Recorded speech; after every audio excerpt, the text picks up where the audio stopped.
এবারে দুঃসংবাদ দিলেন নায়িকা শাবনূর। ৩ দশকেরও বেশি সময় ধরে ঢালিউডে কাজ করছেন নায়িকা শাবনূর।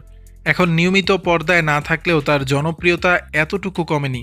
বর্তমানে সিডনিতেই অবস্থান করছেন শাবনূর।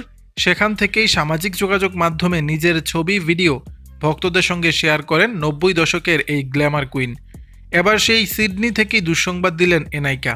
মোবাইল ফোনে কথা বলতে বলতে হাঁটার সময় পরে গিয়ে পায়ে চোট পেয়েছেন। এ তথ্য সংবাদ মাধ্যমকে নিজেই জানিয়েছেন এই ঢালিউড তারকা।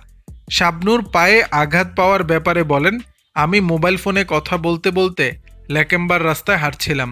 এ সময় অসাবধানতাবশত ফুটপাত থেকে হঠাৎ করেই পড়ে যাই। তখন পা মচকে যায়, হাঁটুর চামড়াটাও কিছুটা ছিলে গেছে। তিনি বলেন, আঘাতের কারণে ব্যথা এমন অবস্থা হয়েছিল, ওঠার মতো কোনো শক্তি ছিল না।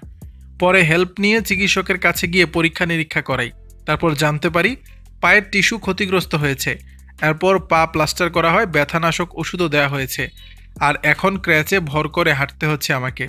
এদিকে নায়িকা জানিয়েছেন, কাজের সময় আর কখনো মোবাইল ফোনে কথা বলবেন না।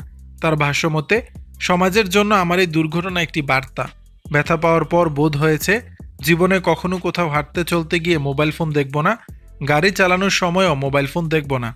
শাবনূর বলেন, আজ হয়তো আমার অল্প কিছুর উপর দিয়ে গেছে। যদি গাড়ি চালানোর সময় মোবাইল ফোনে কথা বলতে গিয়ে কোনো দুর্ঘটনা ঘটতো, তাহলে তখন আমার জন্য অন্য কোনো একজন মানুষেরও বিপদ হতে পারত। আবার আমিও মারাত্মক দুর্ঘটনায় পড়তে পারতাম। দর্শক, বিষয়টি নিয়ে আপনাদের মতামত জানাবেন নিচের কমেন্ট বক্সে।